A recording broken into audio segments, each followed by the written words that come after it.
Good afternoon, everyone, and welcome to Getting Ready for Interfaith Week 2015. We thought it would be good to do this before we, in the UK, we're about to have next week our half-term break. So we thought we'd get this in before half-term, so you've got plenty of time because you've got another 2 or 3 weeks from now until it is Interfaith Week. So my name's Claire Clinton, if you've not met me before, and I'm presenting today on this topic. So welcome for joining us. Now, if this is your first time joining us, just to say that below where you can see and hear me at the moment, there is something you can click on to open a PowerPoint presentation. You can choose to carry on listening to me and not watch me at all as we go through the PowerPoint presentation, or I know some of you who've joined us before, you tend to have that printed out and just make your notes on it as we go along. So thank you very much for joining us. As I said, my name's Claire Clinton and I'm a religious education advisor, and today we're broadcasting live from down in Newham, and it's quite a grey day today, so it's not the best day in October, but I can see some bright skies out there, so that's always nice. I hope you've had a good day and not too busy a day wherever you're tuning in from. So Interfaith Explorers is a website of curricular resources that you can use in your school for free of charge, and a great time to use some of them during Interfaith Week. And so we're going to go through this afternoon, just look at some creative ideas that you could do to really help improve your RE or your citizenship programme between the 14th and the 22nd of November, when it is this Interfaith Week across the country. So we're going to share with you a number of different ideas, and we just want to focus on how doing these interfaith activities can really benefit pupils and also help to build up fundamental British values in our schools in a way that we can show impact, in a way that we can show the difference doing these make to young people's lives, their ability to handle conflict and challenge and change, all good things that we want to build up in young people's lives. So the first idea this afternoon, if you're on the slides, if you turn to the next one, you'll see about using stories.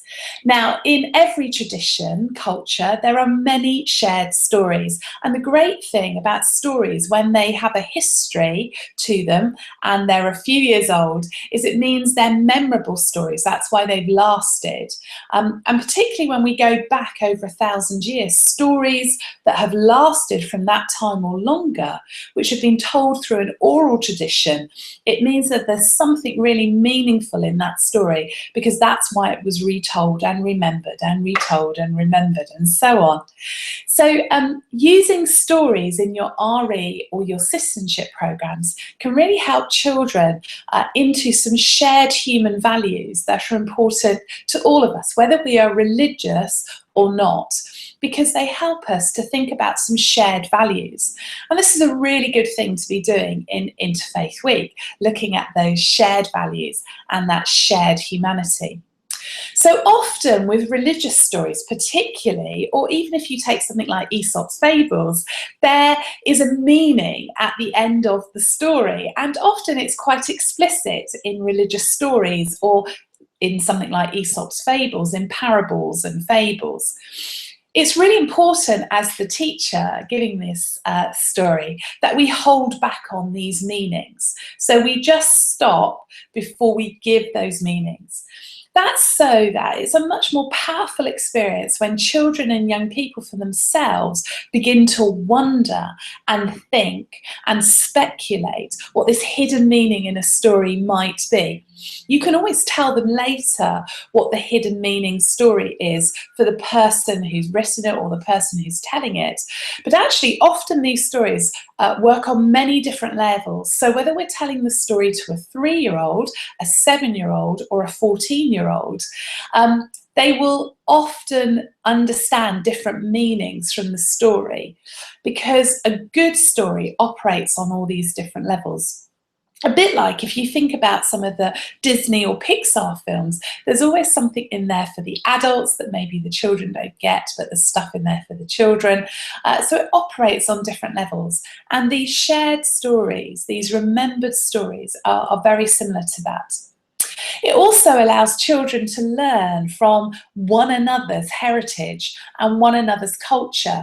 And that's a really important thing in our school. If we're wanting to build up spiritual, moral, social, and cultural education, having these stories within the curriculum, whether we're using them in literacy time or whether we're using them specifically in our RE or PSHE time, is really helpful for those children.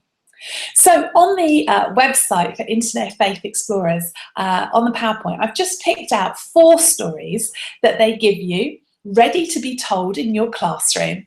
There's the story of Abraham, and within there actually there are 3 stories. So if I was using that one, I might just choose the first story or the middle story or the final story.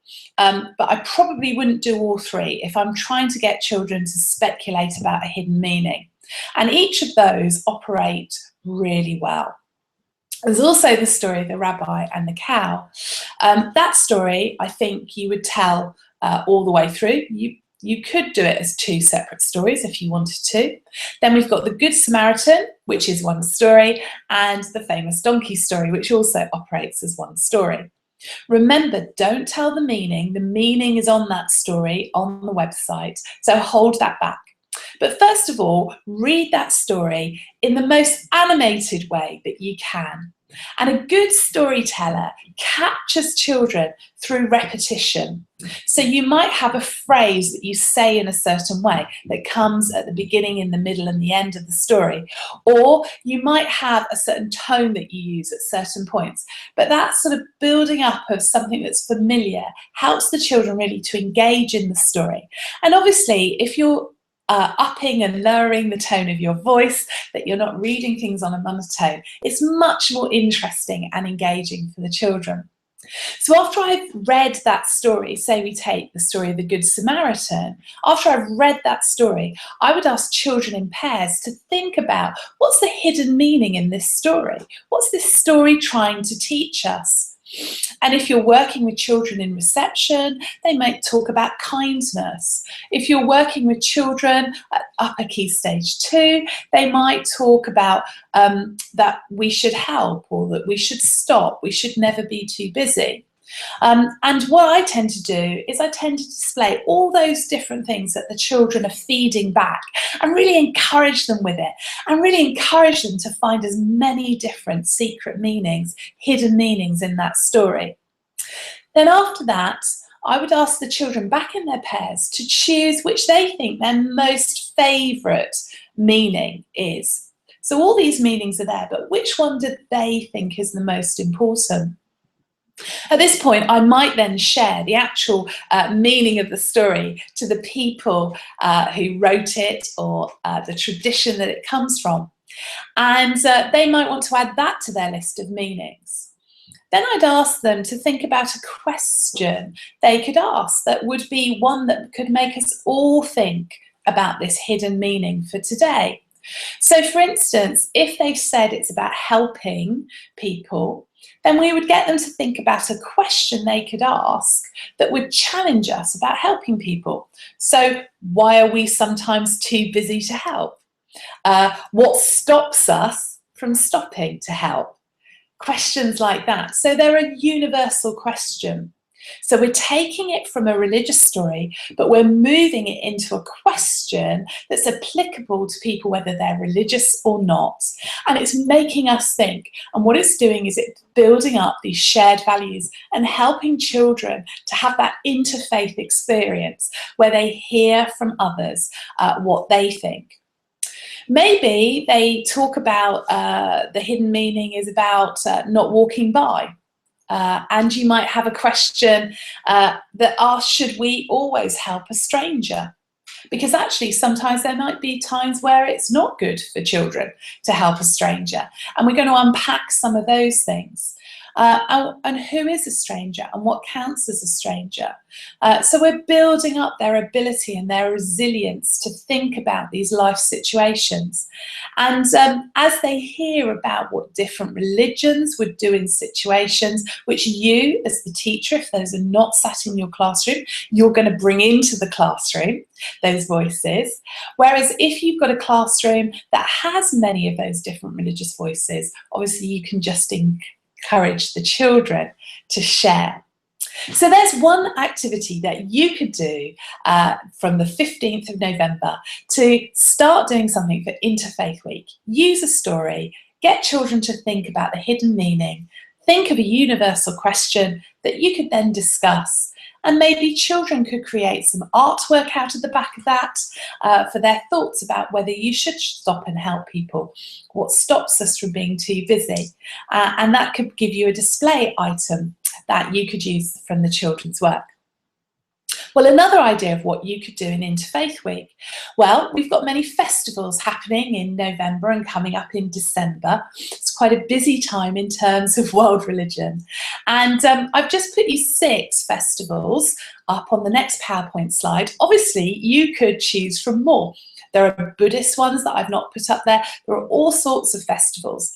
A good place to go, if you go on Google and look for religious festivals, there are 2 websites that are always good to go to.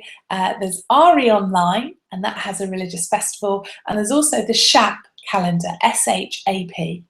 The SHAP calendar, and they both give you really good detail on festivals that will be happening in November and December, and you might want to pick out 1 or 2 of those festivals to investigate in your RE or within your citizenship. I've also just highlighted a book that I like, which is called Food and Faith by Susan Rubin, and that just goes through festivals in the main 6 religions and gives recipes that young children can make in school and taste in school, which gives them a flavour of what's behind that festival, the meaning, because behind food there's meaning, and actually by getting to the meaning we're getting to the centre of that celebration, and then we're looking at, well, why do people celebrate, and why is food an important part of celebrating together? And this is how one religion does it, here's how another religion does it. What about you? How do you celebrate? How do you use food in your family at celebrations? Why is that important to you? So again, whether a child is religious or not, finding out about others and then reflecting on themselves, we know makes for great RE. There's a worksheet that we've got as well in the PowerPoint, which is something that I saw from a great RE advisor called Lat Blaylock, works for RE Today, for same, similar, different worksheet. And this worksheet would get children, particularly at Key Stage 2, to maybe look at 3 festivals and maybe the food that's eaten at 3 festivals, and gets them to think about what's similar between all 3 religions, what's unique to each of those religious celebrations, and what 2 share and 1 doesn't. And that's a really good talking sheet. So I often get children to fill that in 3s, that they can work together and use each other's ideas and expertise after their learning. So you have high quality discussion going on, which leads to some really good higher order thinking, some really in-depth ideas, and also helps to bring this big picture together of their learning, which we know if we can do that in the classroom, then actually it's going to be memorable learning that stays with them and helps to build up not only their knowledge base, but their skill base to be able to tackle all sorts of problems and thoughts in the future. So that's a really good worksheet to use. Also, you will see I'm just looking at the PowerPoint here, that you could take maybe a theme. So you could take the theme of light, and you could take the theme of birthdays, or you could take the theme of significant dates, and choose your festivals that you look at in your RE or citizenship around that. Offer a different way into RE. So by eating food and tasting food, you just might find that you engage the pupils a little bit more than normal to opening a book or finding out or watching a film. It's experiential learning, and children really like that. So moving on to another idea. So we've had story and we've had food that you could bring in for Interfaith Week. What about patterns and designs, thinking about how they're used across different religions, whether it's Rangoli patterns in Hinduism or a Buddhist meditation pattern, or whether you're talking about Islamic calligraphy, and all sorts of shapes and animals that are made out of those words, designed in beautiful ways, or whether we're talking about Judaism and Christianity, and whether it's an object of art that's been designed there that uses pattern and repetition. Traditionally, Celtic crosses have lines going round them that have no beginning and no end, but are quite an intricate pattern. And actually that's something expressing about the nature of God, how God has no beginning and has no end, that he is eternal. And so each religion is using pattern and design to express something that's believed. So it might be a repeated pattern. It may be, as I say, to do with writing in being designed into looking a certain way. So obviously for this, you need to find something that you want the pupils to have a look at and to observe and to think about from that, what's the central belief to this religion? And again, I would encourage you, as it's Interfaith Week, that maybe you would look at more than one religion. And then you can compare and contrast how things are done differently between those. A great task then is, after they've had a look at a symbolic object or a designed object that's trying to express something about someone's faith or their belief, that could be as much as looking at the humanist symbol, the happy human. And then you could ask the pupils themselves to design a symbol to express one of their central beliefs, or maybe your school's value or central belief, and have a competition that way and see who gets that best one from the class. Some of you will know that we've got the ability now with the post office to upload images, and so to get stamps printed with particular images. And one thing I did in my school one year for Interfaith Week was I ran a competition where pupils needed to take a photograph to express something about interfaith, about people working together, different people working together. And the kids took photos, we uploaded those, and the winning photos were made into stamps. They were something that we then used as departments when we were sending home postcards to congratulate pupils on work, but also we were able to give some of those to the winners and congratulate them. And also we gave them to the head teacher, and he would use them on the special letters out to people. So a very simple way that you can celebrate or make something into something that's celebratory and lasts for a while. In the same way, obviously, you can get artwork once you've photographed it, or photography, if you're doing that with pupils, uploaded onto canvases and onto postcards and onto boards that you can display within your school. And again, kids, if they know there's an opportunity for a winner, sometimes that little bit of competition helps some people to engage and to do their best. So we've talked about story, we've talked about food, and we've talked about pattern.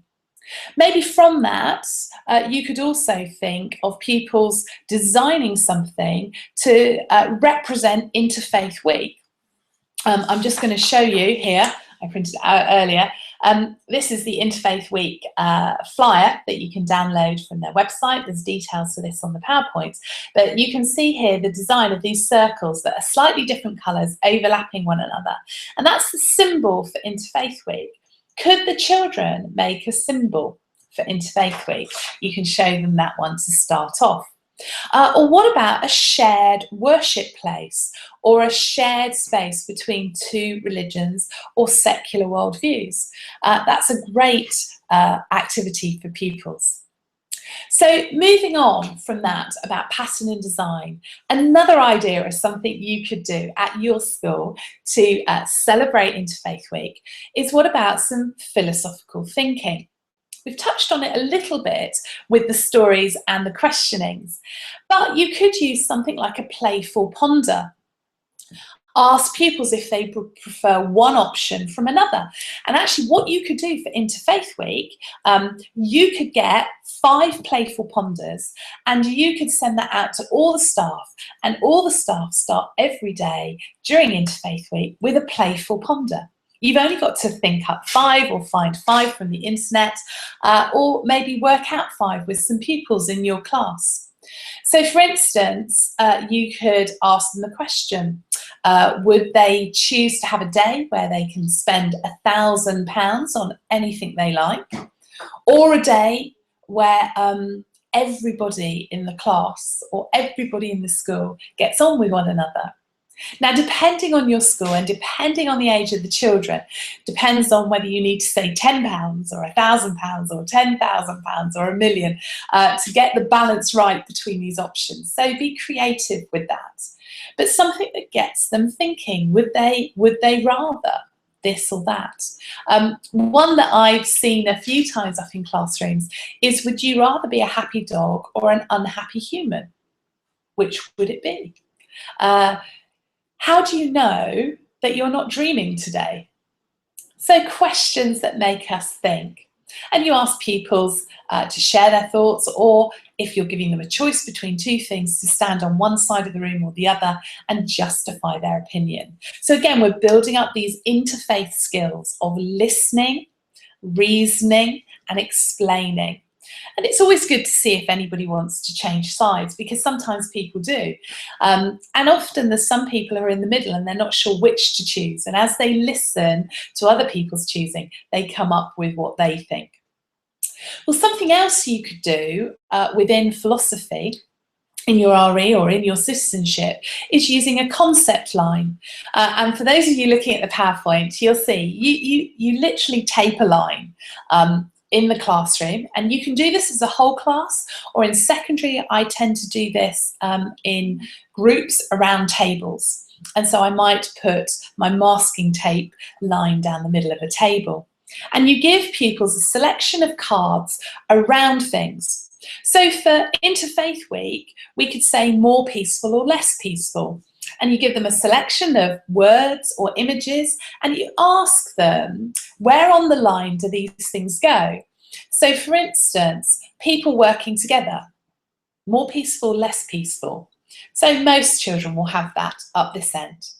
And then the next person takes a card and maybe sees somebody shouting. So is that more peaceful or less peaceful? Maybe they put it down this end. So as each person takes a card, they're deciding where on the line that goes.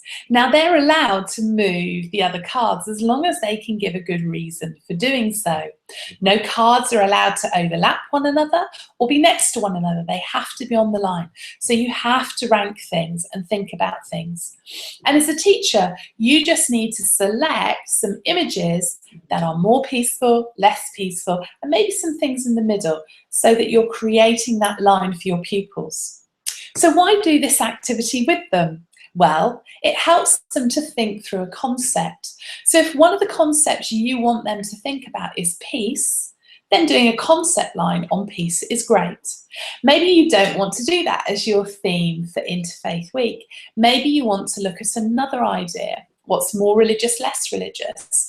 Is going to a place of worship more religious than doing good?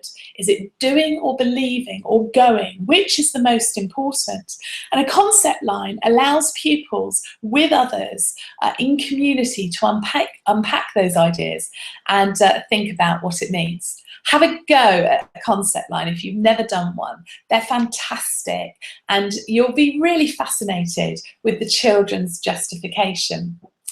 Okay, next we're saying we'll join up nationally with the Interfaith Network, who hold and give ideas around this week nationally each year.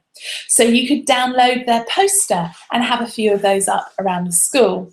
But also they've got a whole load of suggestions on the back of things that you can do. Simple things like taking pupils out to visit a place of worship during Interfaith Week. Maybe sort of highlighting a project that's going on in the area between churches, so or different faith groups. Up the road from me here is an interfaith group that runs in Newham, and between Christians, Hindus, Muslims, both Sunni and Shia, Christians, there's all sorts of people who are part of it, and called Faithful Friends, and they get together. And it could be that you just invite somebody from that organisation or a couple of them to come in and lead an assembly because it's Interfaith Week. And actually for the children to see different faith leaders sharing the same platform, working and speaking together and speaking well of one another, and maybe talking about a project that they're doing in the area, that would really help to build up your week within the school, something simple to do.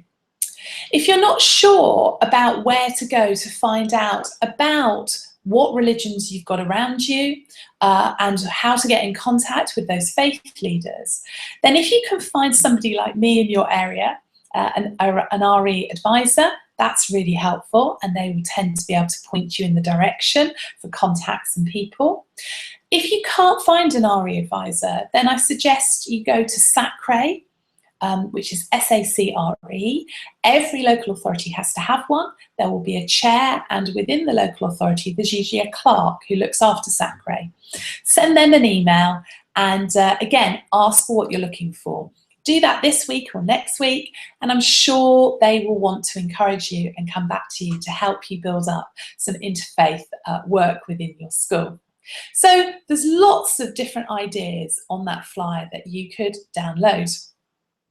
So what are our top tips? Well, our top tips today is, if you've not had a go, let's have a go this year. Let's do one thing well. And why not start with your class and actually have a success there? As you know, in most things for teaching, it's successful when we're enthusiastic and when we are knowledgeable about something. So make sure you know what you're doing and that you build on that next year.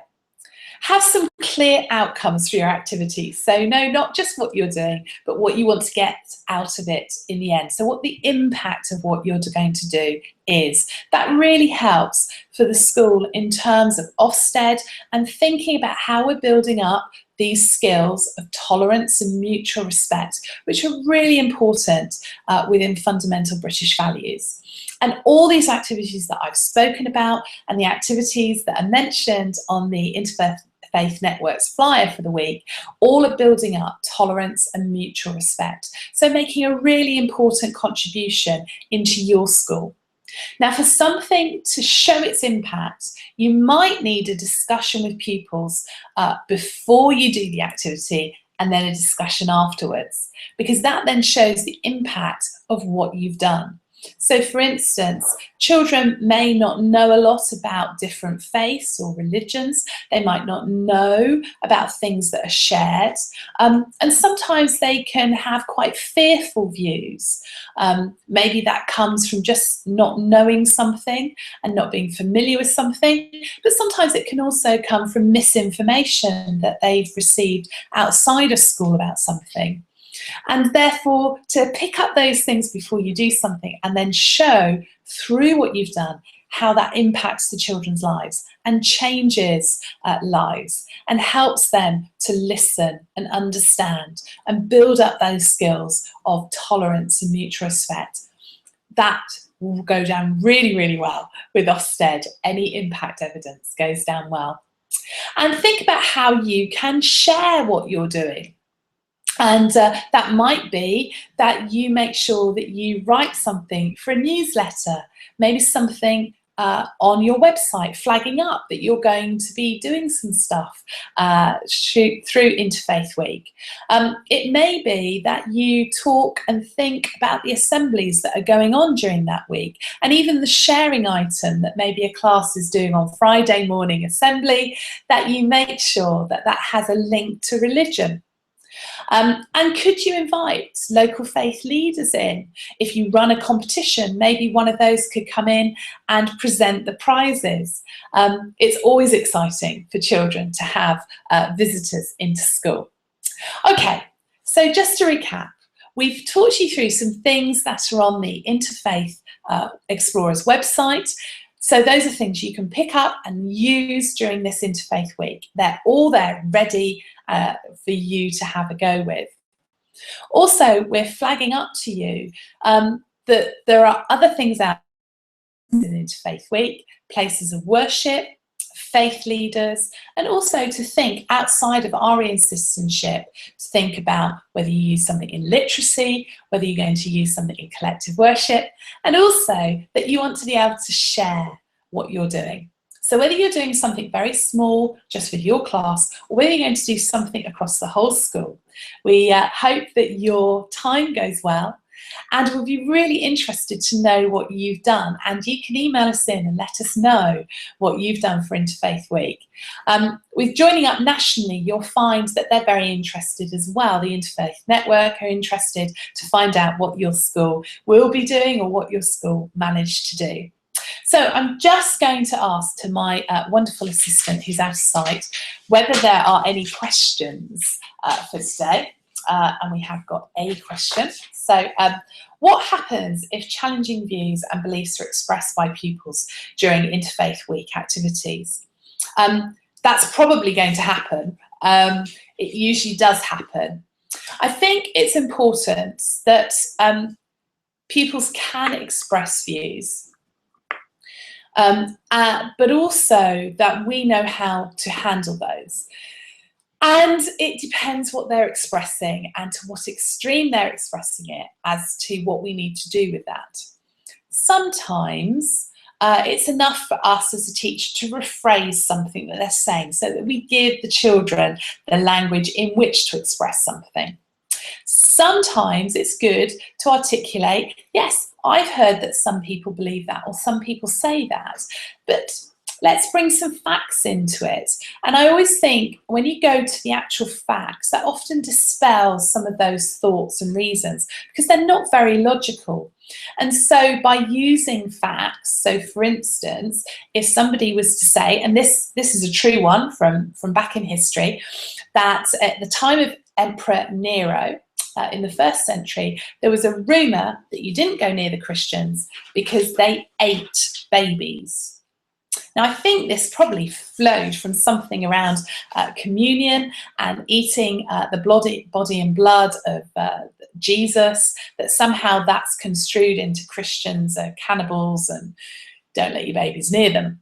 So that was a present thing. And so a child could have brought that up in a classroom and said, oh, you don't want to go near the Christians because they might eat you.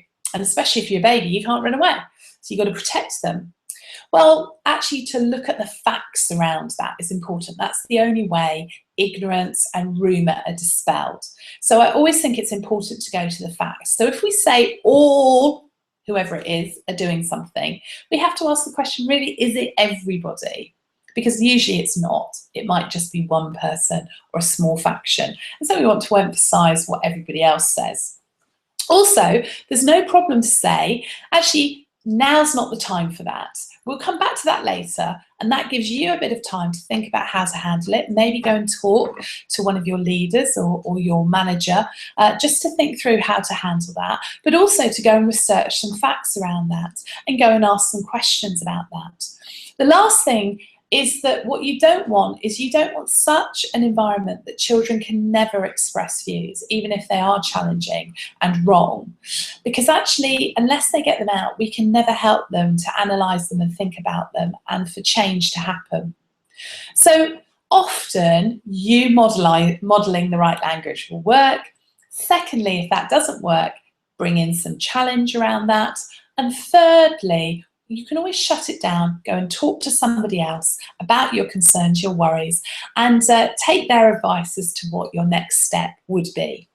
Sometimes I will talk to pupils after the end of lesson because it's not appropriate to say something in front of everybody. I don't want them to feel stupid or small or ignorant, but actually that does need to be challenged, and I'll do that one-to-one outside of the classroom so that they understand what they've done and why they've done it. So another question, I'm a teacher in a school where there aren't many pupils of different faiths. What should I do? Okay, it's really important whether you're in a faith school where you've just mainly got children of one faith, or maybe you're in somewhere which doesn't have the mix of somewhere where I live in Newham, that you can look, whether it's the BBC or other websites, go to reonline.co.uk, and you can find films and videos of children speaking about their faith, as well as adults, that you can bring into the classroom. As I said, that's why it might be really good to get in touch with SACRE or an RE advisor to find out somebody who can physically come into your classroom or into your school for an assembly. You might bring a whole year group together and be in a bigger shared space because you're having that guest coming in. You could bring a number of those guests in, and that could really help the children to learn about different faiths in a personable way. Books and videos are fine, but actually meeting someone is always a memorable experience. And also I would encourage you to go out to places of worship, because wherever you live, there will be a range of different places of worship. Again, if you can't get the children out of school, there are some really good virtual tours of places of worship that are available, again, if you go to reonline.org.uk and use their search engine to look for those interactive tours. That would really, really help with that. Okay, I hope that helps you. Sometimes when you're in those environments where there are less faith or no faith or just one particular faith, sometimes as the teacher you might take the role of being someone else in the classroom, and I've seen that done really successfully where teachers take on the role of somebody for a lesson, and the children quite enjoy that bit of drama and role play that goes on there. Anything that brings colour and information to the children in different ways is going to engage them and help them to learn more about other faiths, which is what Interfaith Week is about. Yes, it's about religions, but also it might be learning more about humanism or secular worldviews. And if you don't feel so confident about that, just remind you of the webinar that we did with the chair of a humanist group here in the area I live, Paul Kaufman. That's on the website, and you can have a look to that and up your own knowledge of those secular worldviews and make sure that that's within the mix of things, that children understand that people are religious and they're not religious, but actually within there are some shared human values which Interfaith Week rests upon. Okay, so I think that's probably it for today. So thank you very much for being with us. If you've got any questions, do email those in. We're very happy to answer them at other points, not just when I'm here doing these webinars. It's great to hear from you. And as I say, if you do something, send us a picture, send us an email about what you've done. It'd be great to see some of this work in practice, and also really encouraging for Interfaith Explorers to know that it's helping you to tackle these really important themed weeks that come up in a child's life, a young person's life, as they develop into adulthood. So thank you for being with us again today, and hopefully we'll see you again next month.